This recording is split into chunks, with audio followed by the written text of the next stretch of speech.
Hey, welcome back. I'm Kaylee Roberge. And I'm Eric Roberge. Today, we want to talk about recessions.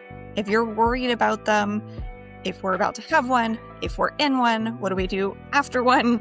We want to talk about everything to do with your long-term plan and your short-term cash flow to figure out how you can navigate a recession if that's on your mind, if that's worrying you, translating kind of that emotion into productive and useful action. Yeah, that word really makes people fear the worst for good reason. Like there's been plenty of precedent in the past where people have been caught off guard by recessions, and you have these horror stories that show up. They are a part of a normal functioning economic cycle. They shouldn't be avoided. They should be planned for and worked through. And I think that's where we want to talk about today, just to make sure that we can proactively plan and not make decisions on things that we don't have to make decisions on because of what we assume we need to do in a recession. Yeah, I think that's a good place to start, is looking at a recession as part of a normal market cycle, business cycles that follows a relatively predictable pattern in that A happens, B happens, C happens. The unpredictable part is we don't know when each of those things is going to show up necessarily, like the exact month, the day. And we don't know what will spark the change. We just know that it does move through these cycles, and markets go up, something happens, they might fall, we might get into a recessionary period where economic output is shrinking. And then there's a cycle of recovery and we start going up again. So it's very, very big picture, very simplified. But I think it helps to know that a recession isn't unusual. It's not that things are breaking down and going wrong. We do know that there are these booms and busts, and that's part of a cycle. We have economic growth, and then we have some contraction. We have jobs being lost or consumer spending falling, profits decline. And then again, they recover, the cycle starts again. Yeah, and I think one important thing to know in being in the world of investment management and financial planning, a lot of times this conversation is brought up with directly connected to the stock market. And there's a recession fear. People are saying that we should be expecting a recession. What should we do with our investments when the stock market inevitably drops? And the strange thing is the timing of stock market declines and recessions starting, and then recessions being announced, and then stock market recovery is really not what you'd expect. For example, back in 2007 into 8, when the Great Recession happened, the stock market started to decline in 2007. It wasn't until maybe a third of the way through 2008 that there was a recession that was announced. By midway through, or just after midway through 2008, the stock market bottomed. And then the recession ended in 2010, when the stock market had come up significantly from that bottom. So to think that we should judge or time a recession based on stock market is incorrect. And I think it really throws people for a loop when they start to try to do that, especially when the decisions that are made are changes to an otherwise perfectly fine long-term investment strategy that is for retirement 20, 30 years down the road, and not for this year, next year, even the year after that. Yeah, that's a great point. There's actually, in this weekend's Wall Street Journal, there was an article where the image for the article was a person riding a horse, but the person was looking backward and the horse was running, about to run over a cliff. And I feel like that everything you're saying, like that image captures it, because so many people, I think, react based on what the stock market is doing. But with the recession, like defining a recession and understanding it, we can only do it officially with backward looking data. So by the time you're doing something with your money in the stock market, things have already moved on. It's too late. You're reacting. You're on the back foot there, which I think probably ties into the advice I imagine, Eric, you would give us as far as if we are in a recession, if we're worried about a recession, what can we do with our investments? The answer is certainly not, well, fiddle with them and try to catch up. Yeah, or outguess the economy, which is always a losing battle. The key here is to not only separate the stock market from the recessionary fears or economy in general, but separate your long-term financial plan with your short-term cash flow management. And when I say cash flow management, your income, your expenses, your day-to-day operations in your personal life, what should you be doing with that is a different question than what should I do with my retirement plan when it comes to recessions. So going back to at the beginning of this conversation, where we shouldn't be overreacting to things. And if there is an expectation that a recession is coming or that we're in one, we may want to be more conservative with our spending, especially when it comes to big decisions of major spending that we might be doing, like buying a house, buying a car in cash, going on a significant trip, taking a sabbatical. Like all these things are major disruptors to current cash and or cash flow. And we probably don't want to eliminate our bank cash and or eliminate our income at a time when there are recessionary fears in the air. I want to take a step back for a second and define what a recession actually is, because you kind of talked about what it's not. It's not the stock market falling. That is not necessarily a recession. So the National Bureau of Economic Research is the nonprofit organization in the US that basically they're the ones who are like, yep, it's a recession, or no, it's not officially. So what they're doing is they're looking for signs of sustained economic decline across lots of different parts of the economy, not just the stock market.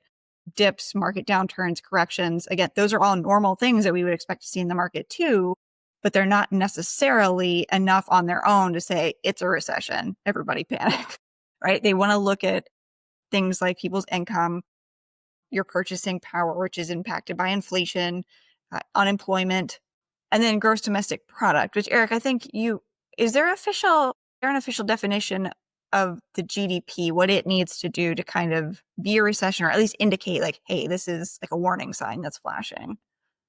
Yeah, I think one of the items that is looked at when announcing a recession is 2 consecutive quarters of GDP decline. So that's half a year right there, right? So you need time to officially decide, are we in a recession or not, which I think plays into the advice that you'd be giving on either end of the spectrum, but the long-term financial plan as well as your short-term cash flow, which are two different things. But either way, the fact that it's going to take at least 6 months to officially determine, hey, we're in a recession, most of the time. COVID was an exception because that was a 2-month recession. Things just happened so fast and fell so dramatically. That was kind of a wild situation.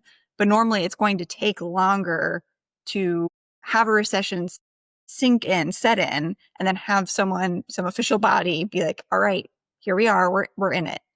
Yeah, and so if you're looking out there at the economy and you're afraid of losing your job, that may or may not be a sign of anything. That could be just your industry is having a tough time of it, right? It doesn't mean that the whole entire economy is going down.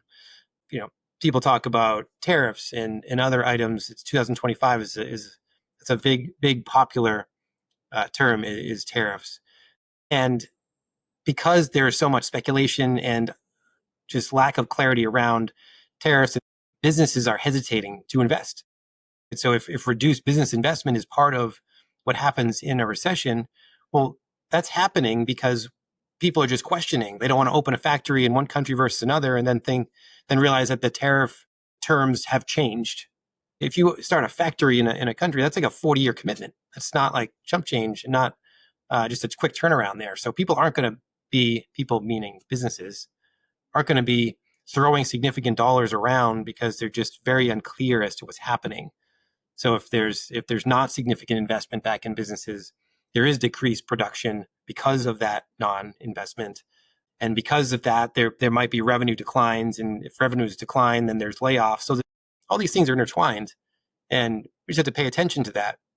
But again, we can make a plan for you to protect yourself against recession. And I think that's kind of what you're saying leads into that idea. There's an argument to be made, like if you feel like you're in a recession, it really doesn't matter what the official statement is. It's okay, it's a recession, because consumer sentiment does matter. And that's one of those indicators that we are in a recession. So there's a Bloomberg podcast I listened to recently where it was like, I think the title of the podcast was "The Vibes Are Off," which really that is, if the vibes are off to you economically, financially, then that's enough reason to take a step back and be like, all right, what can I control? So let's start with the bigger picture. Let's look at the long-term plan, and tied into that, I think, is your investment strategy, because ideally you should be investing for the long term. So what, if anything, should you do, or maybe if it's easier to say, what should you not be doing with your investment portfolio and your long-term plan if you're worried that like the recession is here, we're in it, we're dealing with it, and or we might be just now starting to climb out from the fallout. If you have recession worries of any kind, what should you be doing with those long-term pieces of your finances?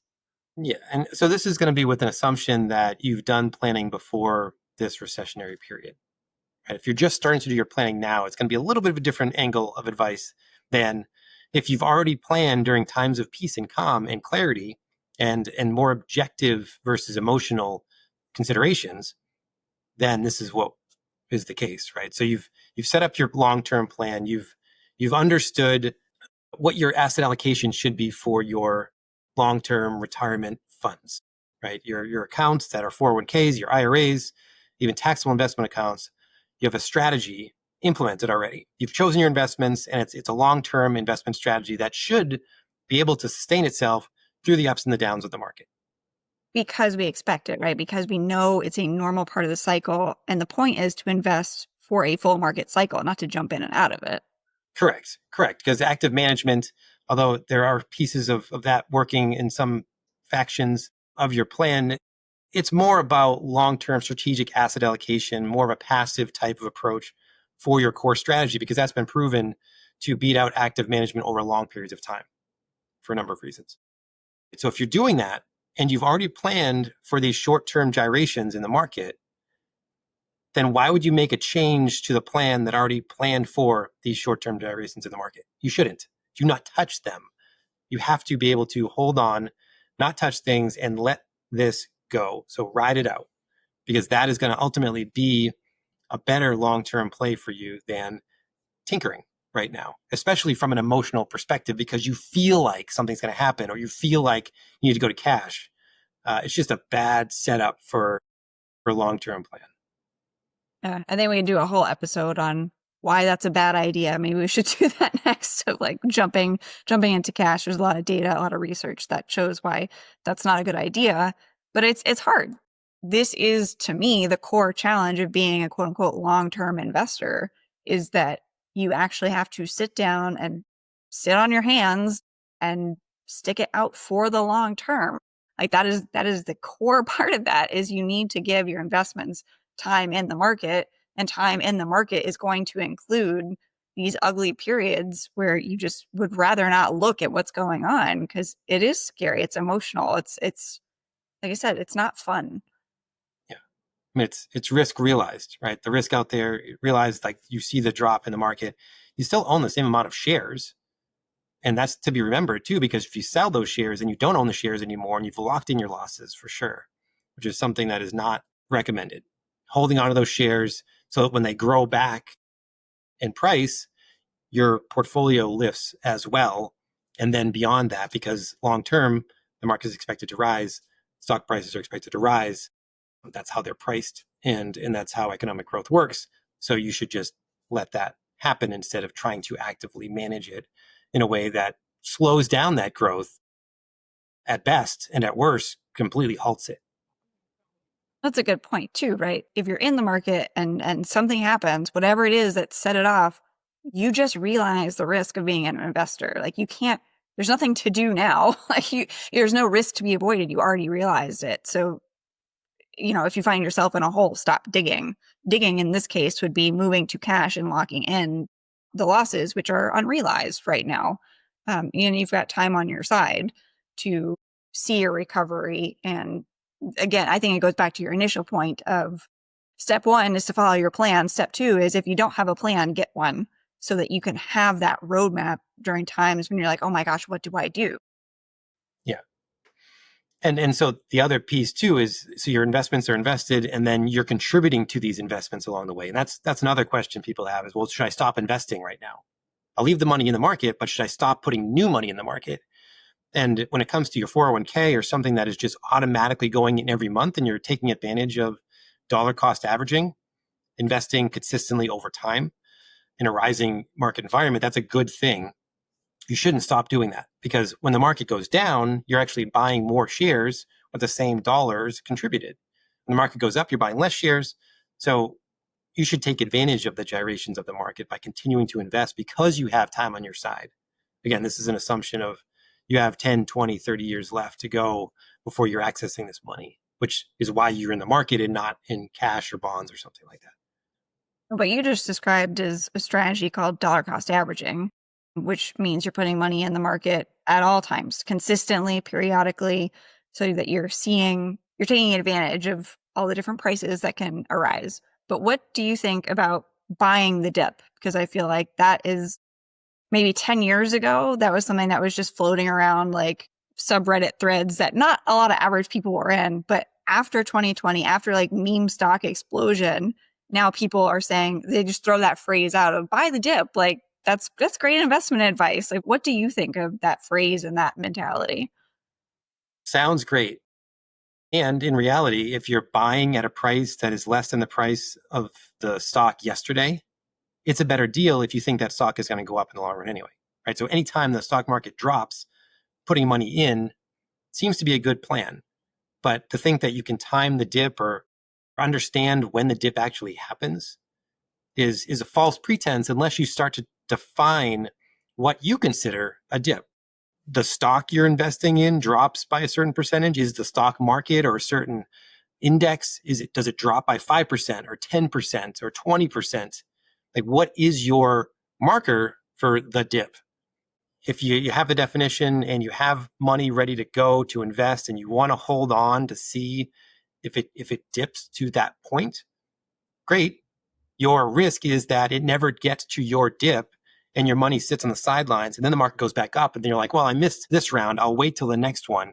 And the next one happens 2 to 3 years from now, and your money's sitting in cash earning much less than it would in the market itself that earned like 20% for 3 consecutive years like it's done recently. So you really have to understand your definition of dip and what it means to miss said dip and how that impacts your long-term plan versus, again, just being consistent and saying, I don't care when the dip is. I'm just going to keep investing, hitting those doubles all the way through. Yeah, I think buying the dip is very catchy. Sounds good. Sounds like a great idea, but to actually implement it, I mean, it's another form of market timing, right? And we know that time in the market is more important than market timing because market timing is mostly a gamble. It's you putting a bet on red and saying, like, all right, this is what it's going to be. You don't know. Right. And two, just I was thinking about, like, I remember vividly in 2009 when like Citigroup was like $2 a share, like JP Morgan, like Bank of America were all like so small from a stock price perspective compared to what they were. And yes, I was just starting in the industry back then, 2007 and 8, but I was scared to death to put any money in the market because the sky was literally falling. The buildings were crumbling. Things were just happening in a way that just seemed really, really strange and an extreme case. So I didn't buy at that point, but if I did, that would have been great.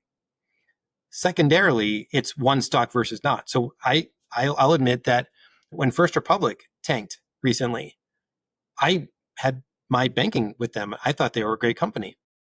I didn't see them actually failing completely and their stock price going to zero. I put some money in that dip and then it went to zero. Buying the dip doesn't mean that you're scot-free. If you buy the entire market in the dip, that's one thing. If you buy one stock in the dip, that stock could fail or it could not. So it's very risky behavior if you start to narrow down your focus to one stock versus an index itself. Yeah, I feel like that experience, I mean, there's lessons that cut both ways, right? Like I think in a good sense, having the experience of a previous recession or a previous crash is helpful in a current one if it's happening because you've seen it before. Like you said, like it felt like the sky was falling in 2007, 2008. It felt really, really bad. It might have felt bad and during COVID in March 2020, probably did not feel good or very reassuring.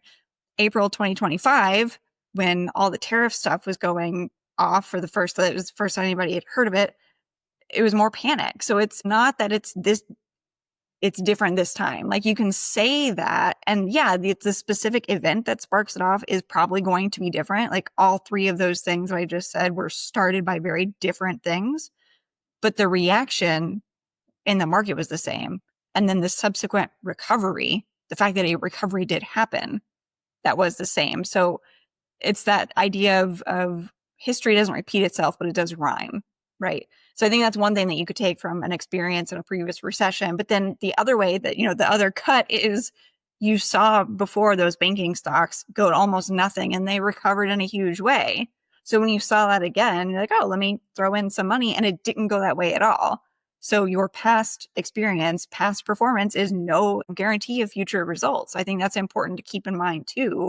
And I think all of it just underscores of no one person knows with precise certainty what happens next. Like things are too nonlinear. It's too complex of a system to think that you know what's going to happen, even when you feel like you've seen it before, even when it looks familiar and you have like very acute experience with it. So I think that's where it goes back to being consistent. And like you said, hitting those doubles and being able to just keep staying in the game, stay steady, stay consistent, and reduce, I think, erratic action wherever you can is good. But I think that's my takeaway from what you were saying there. You just don't know. So you have to focus on fundamentals that you can have some trust in, and a rules-based system that eliminates emotion and human bias and human error. Yes, and that locks up, right? All of that locks up your long-term plan, and then there's the short term. There's the current day to day. There's the actual fear that you might lose your job, that your income will drop, that expenses will increase, that whatever happens disrupts your daily life, and you want to protect your family. So what do you do about that? I think that's something we should dig into a little bit here as well. Yeah. So if you're seeing these troubling signs in the economy, or you're just worried, you have a concern and you want to focus on what you can do, because you can't change the macroeconomic environment, but you can influence how you use, spend or save or invest your dollars. So are there best financial practices that people can maintain with their short-term cash flow or their immediate money decisions? Yes, and one of the things, there's the conversation about emergency reserves. So we talk about this with all of our clients every time we meet. What is your emergency reserve number, and is it enough? And typically in times that are not so fear-inducing, and they're more peaceful and objective, people might say, well, $25,000, $50,000 in emergency reserves is good, which is maybe it's 1 to 6 months of someone's monthly expenses. So maybe $75,000 could be the top end there. And everybody's fine with that. But suddenly when there's a fear, they're like, well, maybe a little bit more. And so I think that the common theme here is that whatever your emergency reserve number is in times of calm, everybody wants it a little bit more in times of panic. And that's okay. If that's the case, maybe you keep a little bit more in cash, save a little bit more up in cash over the next couple of months, just so that you can feel better about that protecting you in a rising fear environment. And with that, maybe the money that you had saved for a major trip or a huge renovation, maybe you just punt that a little bit to keep it in cash to account for that increased emergency reserve number.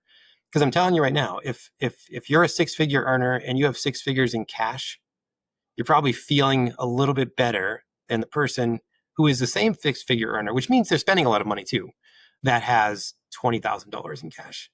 Yeah, that makes a lot of sense. And I think having that big emergency fund can provide a lot of peace of mind, but you just want to be careful to reevaluate it. Like you said, maybe save that cash for a couple months down the road, but don't let it get too far, out in front of you. I think maybe checking back in another 6 months or another year and look at what your cash position is, because there is such a thing as too much cash, right? Cash drag is a real thing that's going to cost you an opportunity cost, because we expect inflation to outpace the value of cash. It's going to reduce your purchasing power over time.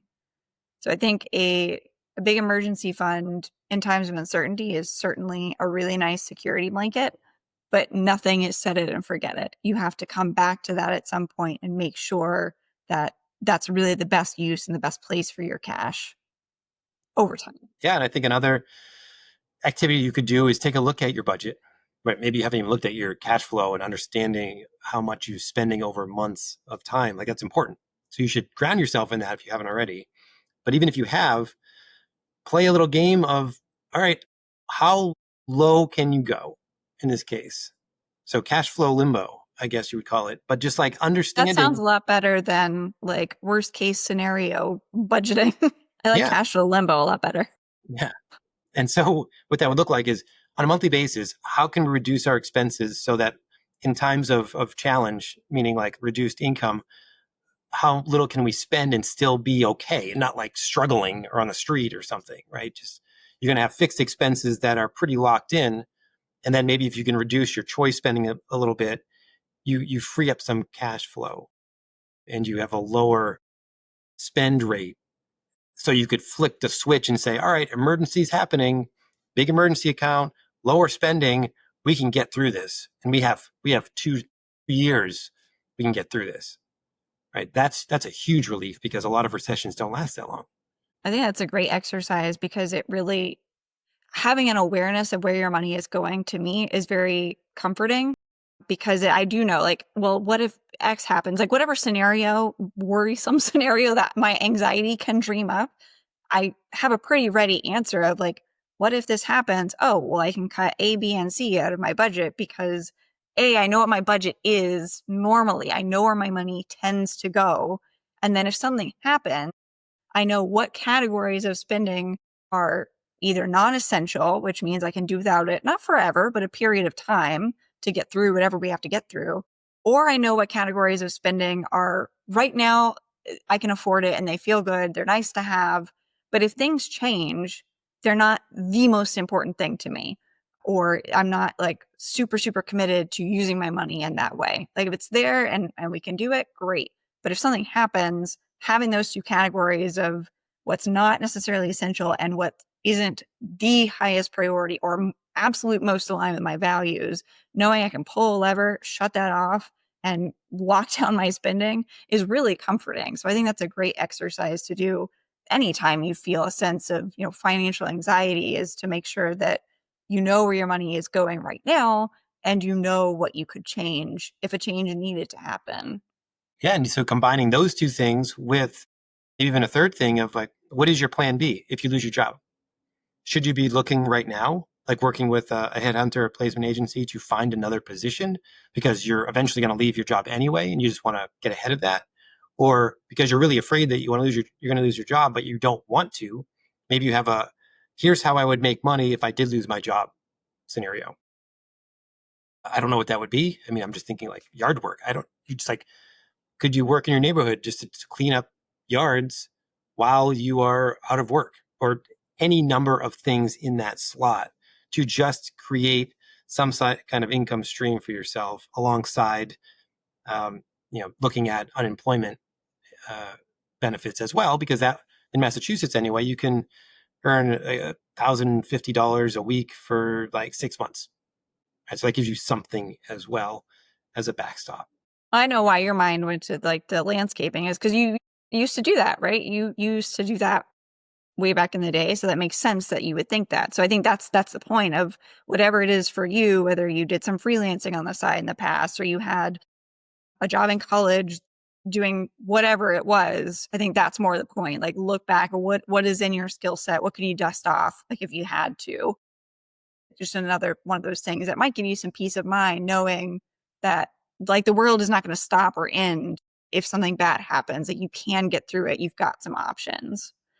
But if the idea of losing your job makes me think of things like major decisions. Like what if you're thinking about changing your job and you don't have something lined up? Or what if you are about to make a big financial commitment? How are you thinking about that in a what could feel like a recessionary period?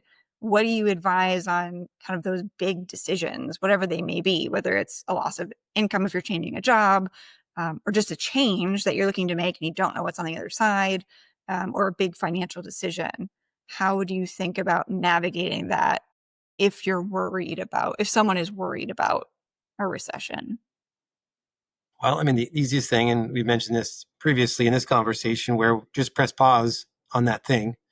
If you have a big backyard renovation, it's going to cost you $70,000 because you're going to get a kitchen and a grill and the patio and all of the bells and whistles. Don't do that right now if you're afraid of that.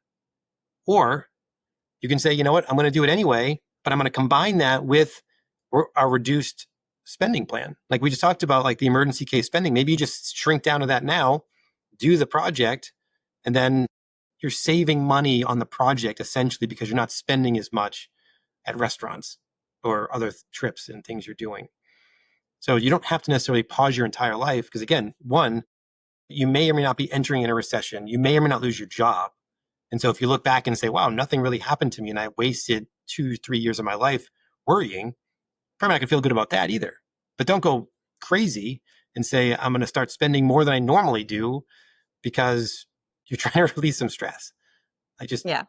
Be mindful, and if you can't get out of your own head, talk to your spouse. If that doesn't work well, talk to an outside party, like a financial advisor. Make sure that you're getting an objective third-party view on your situation, not just some cookie cutter version of it, but like your situation, your feelings, your job, and the risks that you personally have in your financial life. If someone's not vetting that for you and helping you see things that you don't see, your blind spots, then you're missing out. So that's another layer of things to do. You don't have to do this all on your own. You probably shouldn't when it's not your expertise. Yeah. And that takes us full circle right to the beginning of like the first piece of advice is follow your plan. And the second piece is if you don't have a plan, now maybe this is your sign that you need to get one in place so that you have something to guide you so that you're not feeling like you just have to navigate, fumble through the dark without any lights. You can flip that light switch on and then have some clarity and have some contingency plans in place. Even it's not just like, here's the plan if everything goes right. Financial planning is, well, here's all the things that we can do, all the levers that we can pull to adapt as life happens. And if you're not sure where to start, we can help with that. If you want to go to beyondyourhammock.com/schedule, that'll show you some options for booking a call with us and requesting a free 1-page financial plan to help get you started, which is yours to keep whether you work with us or not. And whether we're in a recession or not, some of these best practices are good to maintain throughout your financial life, regardless of what's going on. So at a high level, keep some liquidity, have an emergency fund, maintain a gap between what you earn and what you spend. So you always have some net cash flow that you can save. And more importantly, make sure that some of those savings are being invested. And be mindful, be aware of where your money is going, how you're using it, so that you're making sure you're putting it to your best use in a way that aligns with your needs, your obligations, your goals, but also your values, what you think is important. Nailed it. That's all that I would say. Nothing to add there. All right, well, let's hop off of here. We'll see you next time. Thanks for listening to another episode of Money for Life, hosted by Eric Roberge, CFP and founder of Beyond Your Hammock, and me, Kaylee Roberge. Our show is produced and edited by Steve Stewart. If you want to learn more about wealth management and hiring your own personal financial advisor, visit beyondyourhammock.com. And now for the legal stuff. This podcast is for informational purposes only and does not constitute financial, legal, or tax advice, and may not cover all critical, complete details of every situation discussed. The views expressed by guests are their own and do not necessarily reflect those of the host or the podcast. Please consult a qualified professional about your specific situation before making any financial decisions based on this podcast or any other educational content designed for a general audience.